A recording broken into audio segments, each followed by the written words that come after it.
ഇഷ്ടമൊക്കെയാണ്, physics ഒക്കെ ഇഷ്ടമാണ്, ചെയ്യാനൊക്കെ ആയിട്ടൊക്കെ ഇഷ്ടമാണ്.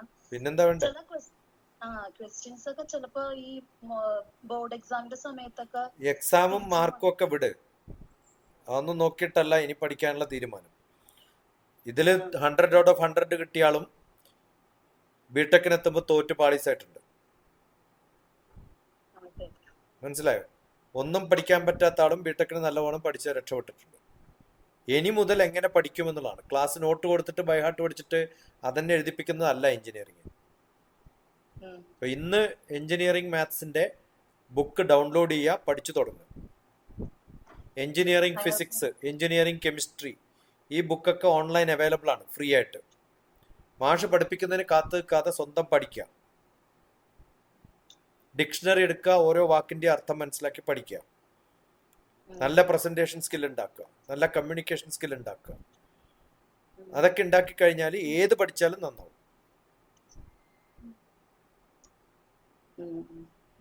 അയാളുണ്ടോ അടുത്ത്?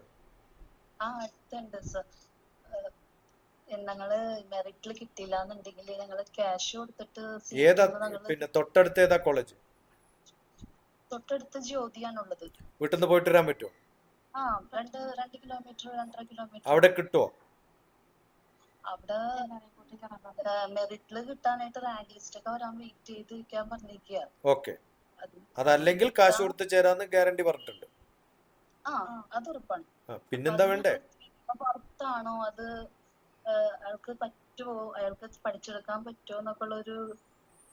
ആദ്യം വേണ്ടത് അവനവൻ പഠിക്കാൻ പറ്റുമെന്നുള്ള കോൺഫിഡൻസ് അയാൾ തന്നെയാണ് സ്വന്തം പറയേണ്ടത്. ലോകത്ത് ആർക്കും പറയാൻ പറ്റില്ല വേറൊരാൾക്ക് പഠിക്കാൻ പറ്റുമോ. പറ്റുമോ? അവനവൻ പഠിക്കാൻ തയ്യാറാണ്, മനക്കെടാൻ തയ്യാറാണെന്ന് വിചാരിക്കുക. ഏറ്റവും നല്ല മെറിറ്റുള്ള കുട്ടികളും എത്തിയിട്ട് 20 സബ്ജക്ട് തോറ്റിട്ടൊക്കെ കാണാറുണ്ട്. അപ്പൊ നമ്മളിപ്പോ പഠിക്കാൻ പറ്റുമെന്നൊരു ഗ്യാരണ്ടി പറഞ്ഞ് നാളെ തോറ്റ നമ്മളെന്ത് പറയാൻ പറ്റും? അപ്പൊ ഒന്നും പഠിക്കാൻ പറ്റാത്ത ആളും കോളേജിലെത്തിയിട്ട്, പണ്ട് ഞാനൊക്കെ എഞ്ചിനീയറിംഗ് കോളേജിന്റെ എക്സിക്യൂട്ടീവ് ഡയറക്ടറായിട്ട് ഇരിക്കുന്ന സമയത്ത് കോളേജിൽ പിള്ളേരെ കിട്ടാത്തതുകൊണ്ട് ഹാൾ ടിക്കറ്റ് മാത്രം കാണിച്ചാലും അഡ്മിഷൻ കൊടുക്കാറുണ്ട്. അവര് എൻട്രൻസ് പരീക്ഷ പോലും എഴുതിയിട്ടുണ്ടാവില്ല. അന്ന് 50% മാത്സിന് മിനിമം വേണമെന്ന് പറഞ്ഞിട്ട് അതും കൂടി വേണ്ട, നിങ്ങൾ ചേർന്നോളാൻ പറഞ്ഞ് ചേർത്തിട്ടുണ്ട്. അവരൊക്കെ പാസ്സായി രക്ഷപ്പെട്ടു പോയിട്ടുണ്ട്. അപ്പൊ ഈ മാർക്കും എൻട്രൻസും ഒന്നും ബാധകല്ല.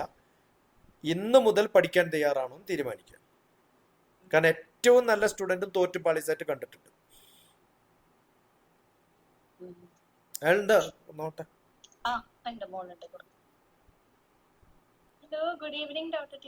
പഠിക്കാൻ തയ്യാറാണോ? പിന്നെ ധൈര്യത്തിൽ പോയി ചേരടി. 2 കിലോമീറ്റർ ദൂരെ കോളേജ് കിട്ടുന്ന മനുഷ്യന്മാർ ലോകത്തിൽ എവിടെ ഉണ്ടാവും? അവർ ഏത് കോഴ്സ് വേണമെങ്കിലും ചേർക്കാൻ പറ്റിയ ഉമ്മ ഉപ്പ എവിടെ ഉണ്ടാവും? അവർ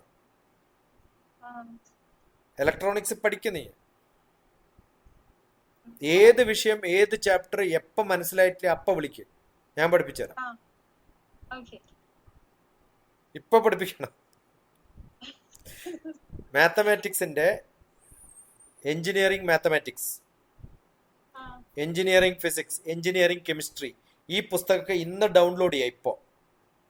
എന്നിട്ട് പഠിച്ചു തുടങ്ങാം. ഓപ്പൺ ഓൺലൈൻ കോഴ്സ് കുറേ പഠിക്കാം. Okay, how to enjoy studying mathematics. നിങ്ങളെ calculus doctor TPS, trigonometry doctor TPS, ഓരോ ചെറിയ ക്ലാസ്സെങ്കിലും ബിറ്റെങ്കിലും ഉണ്ടാവും. അതല്ലെങ്കിൽ എഞ്ചിനീയറിംഗിൽ ഒരു ചാപ്റ്റർ എടുക്കുക, ഞാനും താനും ഇതേപോലെ ഇരിക്കും, Gmeetലിരിക്കും, എന്നിട്ട് എഞ്ചിനീയറിംഗിന്റെ പഠിപ്പിക്കാം.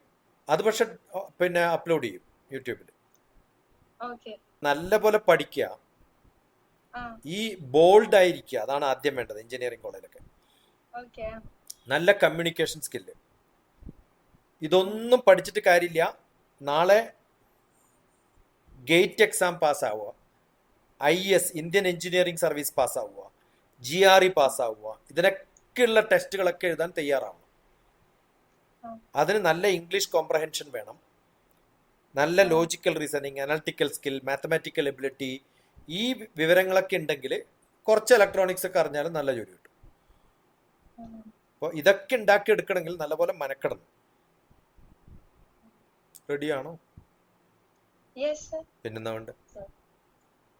ഉമ്മക്കറിയാം സാറിന് വിളിക്കുന്നു. ഉമ്മമാരെയൊക്കെ ഞാൻ ഒന്നും പറയാറില്ല, മക്കളെ പറയും നന്നായിട്ട്. കാരണം അമേരിക്കയിലൊക്കെ സാറിന് വിളിച്ചു പോയാൽ അട്ടനെ ജോലി തെറിപ്പിക്കും. അവർക്ക് ഇഷ്ടമല്ല, അതുകൊണ്ടാണ്. അല്ലാണ്ട് എനിക്ക് കുഴപ്പമുള്ളതൊന്നും.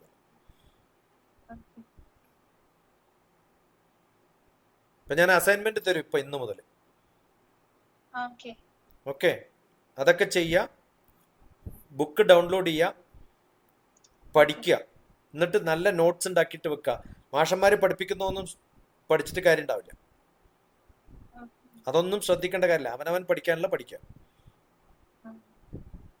ഓക്കെ, ഡൗൺലോഡ് ചെയ്യുക, പഠിക്കുക, കുറെ എക്സ്ട്രാ കോഴ്സ് ചെയ്യുക, ബാക്കിയൊക്കെ എല്ലാ എൻട്രൻസ് എക്സാമിനേഷനുള്ള പ്രിപ്പറേഷൻ തുടങ്ങും. വേറെ പണിയൊന്നുമില്ലല്ലോ. ഇല്ല, ഞാനിപ്പോ മാത്സിന്റെ ഇംപ്രൂവ്മെന്റ് എക്സാമിനുള്ള പ്രിപ്പറേഷൻ ചെയ്യുന്നുണ്ട്. മാത്സിന് കുറച്ച് മാർക്ക് കുറവായിരുന്നു, അപ്പൊ അതിന് ഇംപ്രൂവ്മെന്റിന് വേണ്ടി ഇപ്പൊ പ്രിപ്പയർ ചെയ്തോണ്ടിരിക്കുക. അതൊക്കെ നടന്നോട്ടെ, അതിലെങ്കിലും ഇല്ലെങ്കിലും ഒരേപോലെ തന്നെയാണ്. നിങ്ങൾ എത്ര നന്നായിട്ട് പ്ലസ് ടുവിന് മാത്സ് പഠിച്ചാലും എഞ്ചിനീയറിംഗ് മാത്തമാറ്റിക്സ് എന്ന് പറയുന്നത് ഓറിയന്റേഷൻ കുറച്ച് വേറെയാണ്. ആ ബുക്ക് ഡൗൺലോഡ് ചെയ്ത് നോക്കുമ്പോൾ നിങ്ങൾ എൻജോയ് ചെയ്ത് പഠിക്കും. അതാ വേണ്ടത്. പ്ലസ് ടുയുടെ കണ്ടിന്യൂഷൻ ആയിട്ട് എല്ലാ മാത്സും ഫിസിക്സും ഒക്കെ ഉള്ളത്. കണ്ടിന്യൂഷൻ അല്ല, സെയിം റിപ്പീറ്റ് ചെയ്യും സിലബസ് പലതും. പക്ഷേ ഓറിയന്റേഷൻ മാറും. നിങ്ങളുടെ സ്കൂളിൽ കോളേജിൽ പഠിപ്പിക്കുന്ന മാഷന്മാരെ പഠിപ്പിച്ചിട്ടൊന്നും കാര്യമുണ്ടാവില്ല. എന്നെ കെമിസ്ട്രി പഠിപ്പിച്ച അതേ മാഷാണ് എഞ്ചിനീയറിംഗ് കോളേജിൽ ഞാൻ ഡയറക്ടറായിരിക്കുമ്പോൾ എൻ്റെ താഴെ ജോലി ചെയ്തിട്ട് പിള്ളേരെ പഠിപ്പിക്കണം. അതിൽ 4 പിള്ളേരെ പാസ്സാവാറുള്ളൂ 100-ൽ. എന്നിട്ട് ഞാൻ, കാരണം കോളേജിൽ പഠിപ്പിക്കുന്ന പോലെ പ്ലസ് 1 പ്ലസ് 2 പഠിപ്പിക്കുന്ന പോലെ പഠിപ്പിച്ചിട്ട് കാര്യമില്ല. എഞ്ചിനീയറിംഗിന് പഠിപ്പിക്കുമ്പോൾ അപ്ലിക്കേഷൻ ഓറിയന്റഡ് ആവണം. അത് മിക്കവാറും കോളേജിലെ കേരളത്തിലെ ഒരു മാഷന്മാരും ഒറിജിനൽ ബുക്ക് നോക്കാറില്ല. ആ ഒറിജിനൽ ബുക്ക് ഇന്റർനാഷണലി പബ്ലിഷ്ഡ് ആയിട്ടുള്ള കുറേ ബുക്സ് ഫ്രീ അവൈലബിൾ ആണ്. PDF ഡൗൺലോഡ് ചെയ്ത് പഠിക്കാം.